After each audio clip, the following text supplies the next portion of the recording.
Your passion will lead you to your purpose. You've heard that 1,000 times, but what if you haven't found your passion? Or you have more than one passion? Or you don't have a passion at all? Does that mean you will never find your purpose in life? You don't have to worry, because here's the truth that no one's going to tell you.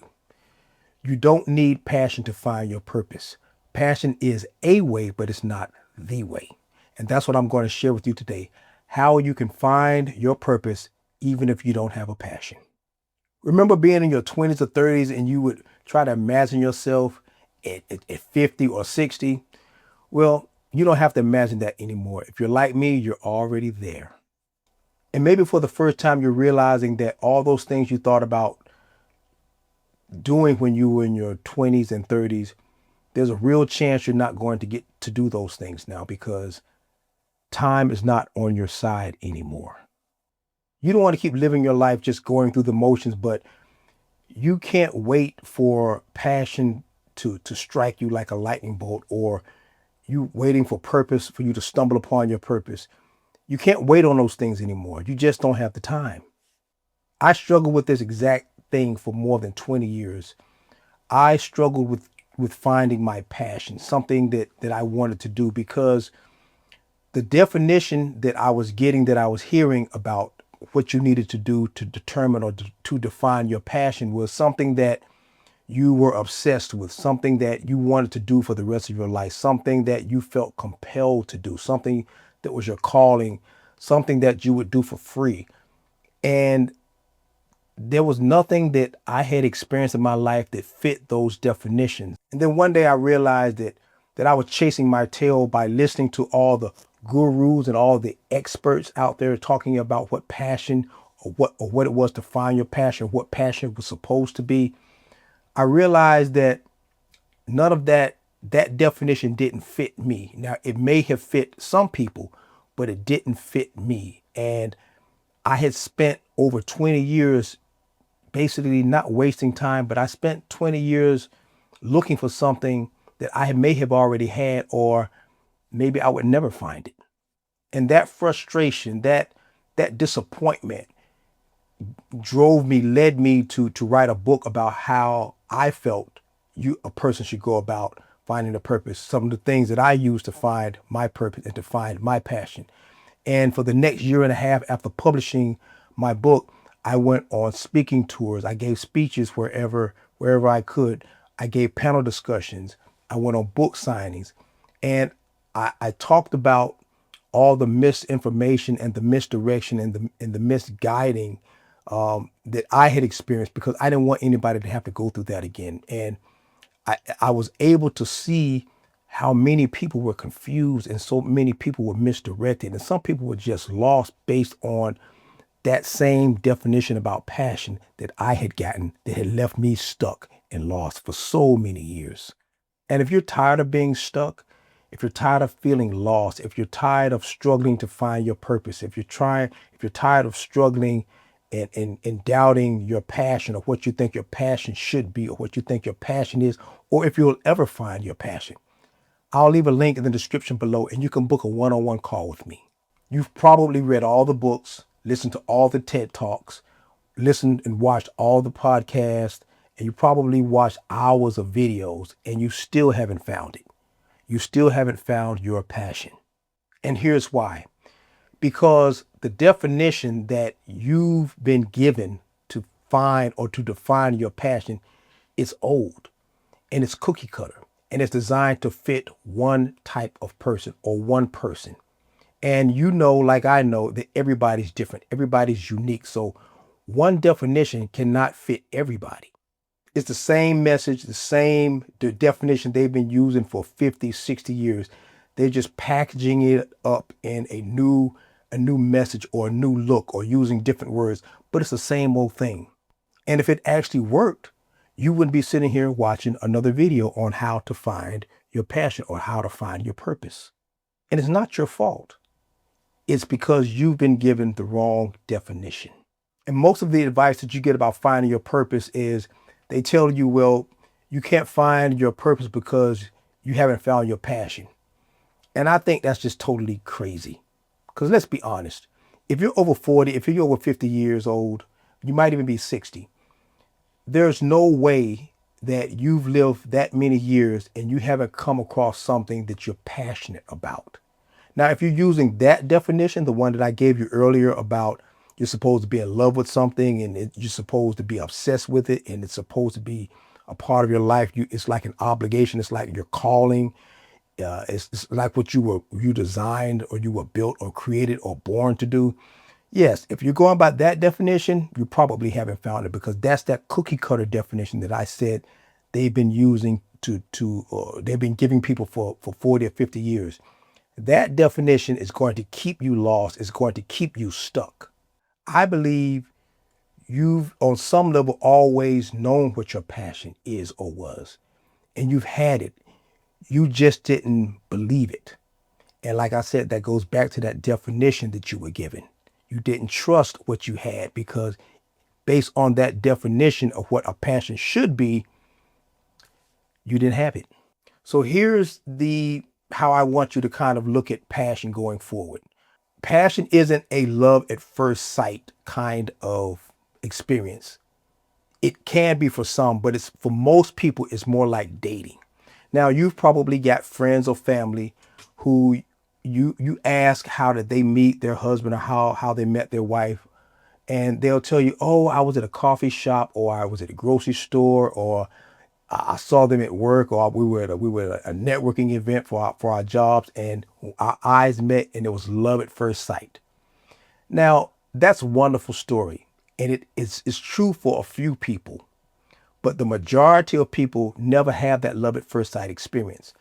They meet their significant other or the love of their life simply by dating.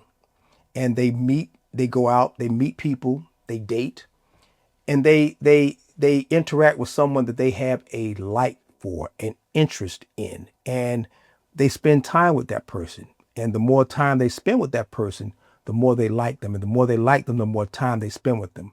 And the more time they spend with them, the more they like them. And that like turns into love. And eventually it turns into in love.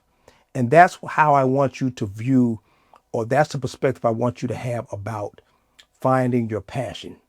If you're waiting on that lightning bolt moment, it's never going to come. It would have already come by now. And once again, we talked about you don't have time to be waiting for something. So instead of waiting for that to happen, for that in love moment, date.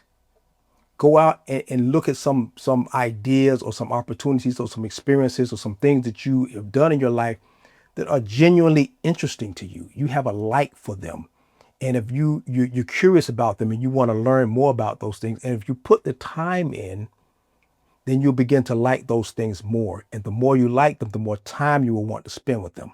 So now that you know you don't have to wait for that love at first sight moment anymore, I want you to go through this process with me. And this is actually the process I use to find or to define the passions in my life. I want you to just write down 3, 4, maybe 5 ideas, but at least a minimum of 3 ideas, opportunities, activities, things that you've experienced in your life, that you've done in your life that you genuinely like, that you have a genuine interest in, that when you hear someone talk about those things or mention those things, you get excited, you perk up, you wanna join the conversation, you wanna hear more about what they have to say. You find yourself reading about those topics and those ideas.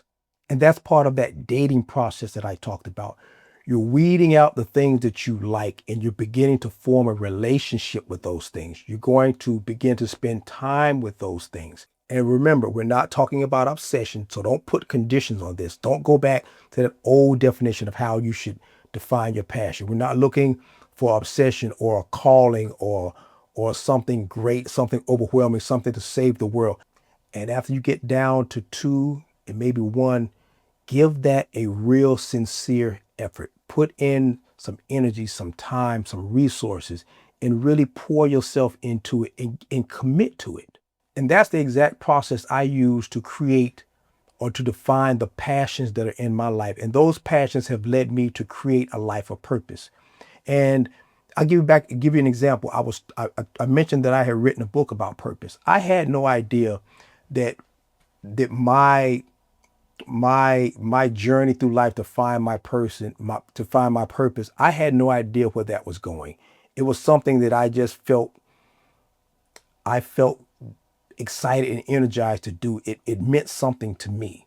I had no idea it was going to lead me to write a book, or to lead me to go on to give speeches, or going on speaking tours, or to join panel discussions. I had no idea that it was going to lead to that. I had no idea it was going to lead me to starting a business around that particular idea, about something that I had just experienced in my life.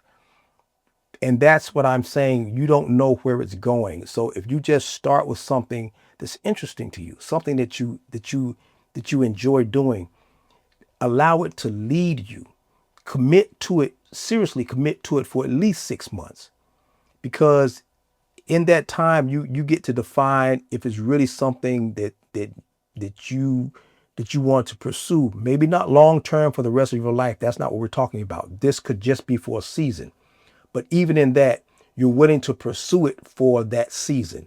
And after 6 months, if you define, or you decide that this isn't what I thought it was, I lost interest, or I've taken it as far as I want to go with it, then you can just pivot.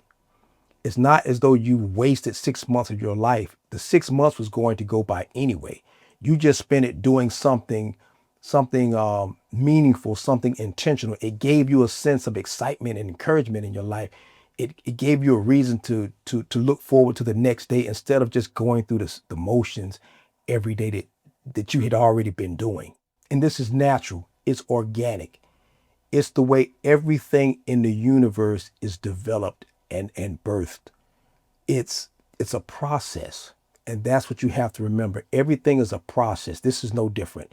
Defining or finding your purpose, or defining your passion, that's a process as well. And when you try to skip the process, or you're waiting on this love at first sight moment, you're going to be waiting for the rest of your life. And it's not a huge cost. You're not quitting your job. Nobody's asking you to leave your family, or to go off into a cave for 6 months and disappear, or to go into what they call monk mode. It's a very small investment, but it's a huge, huge, huge upside. And you need to go outside of your comfort zone, to reach outside of what you've always known. That's where passion is found. That's where you come up with new ideas and new experiences, things that challenge you. That's where you find the excitement in your life. Because at the end of the day, what's been happening your entire life, you've been listening to what your mind has been telling you to do. And your mind has been programmed and conditioned by society, by your parents, by your friends, by your coworkers. It's always kept you on the safe path, but it's never the happy path. And this is an opportunity for you to get on the path that your soul wants you to walk. This is what you were meant to experience. Your soul knows what it wants to do with your life. For once, listen to your soul and not your mind. And if you're tired of feeling lost, if you're tired of struggling to find your purpose, if you're tired of struggling to find your passion, click on the link in the description below and check out this next video.